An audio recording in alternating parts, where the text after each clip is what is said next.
Before the Great Depression, Knoxville, Tennessee boasted the nickname Marble City. Its sought-after pink marble helped drive the local economy, known for its architectural beauty in monuments and buildings such as those in DC's National Mall, and of course, all over Knoxville's finest structures from that era.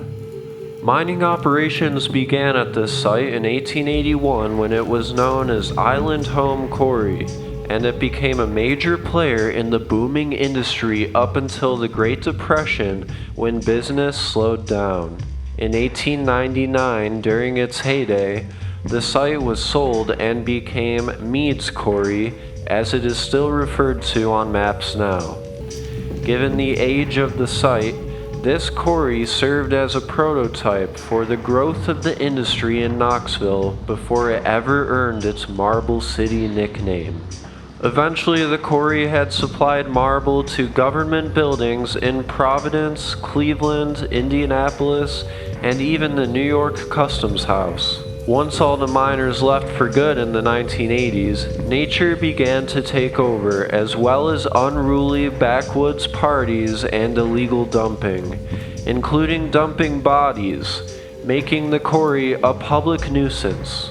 However, when the heavy machinery ceased hauling heavy marble blocks into rail cars, a beautiful, resurrected local habitat including birds, rare salamanders, and even jellyfish made the site a perfect candidate to be turned into a nature center.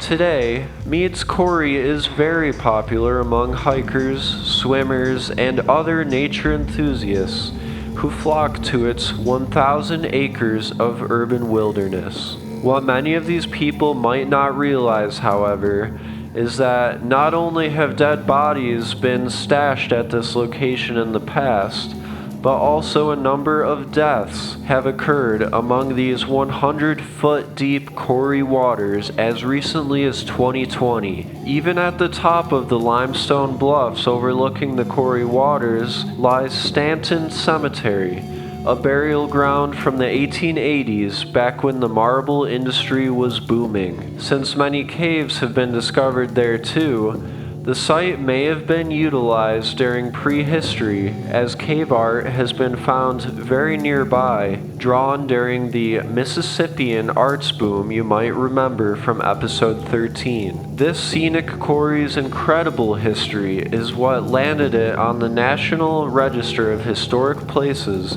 and could also very well be what has caused our friend to frequently have paranormal experiences here. This Knoxville resident has spoken so highly of the location's paranormal activity, going so far as to say the place is a kind of energetic portal to the other side. We had to make the short trek down to our first ever investigation in Tennessee and see for ourselves, is there really a portal at Old Mead's Quarry? Hi, if there's any spirits here today, we came to just check in on y'all, see what's going on here. You can talk with us through this device. Do you like when visitors come and visit you?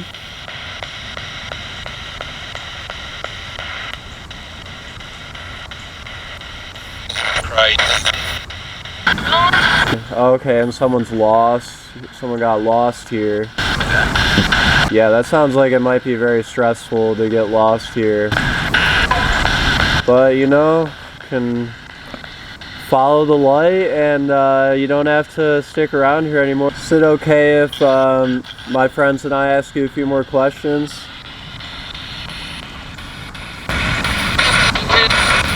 Yes, thank you so much. Can you say your name?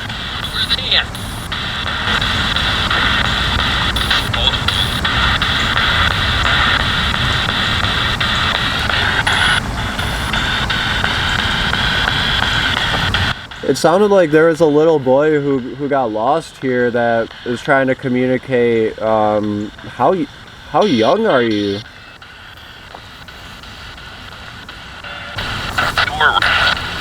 You're 4 years old?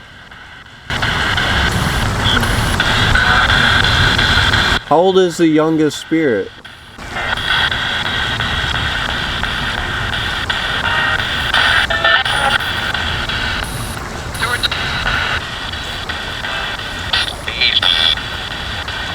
Can you say any of our names?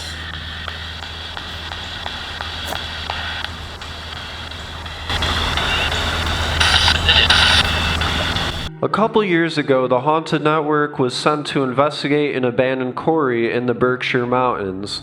That turned out to not be so haunted, so I'm very glad we finally got to feature one of the many scenic quarries out there on our series.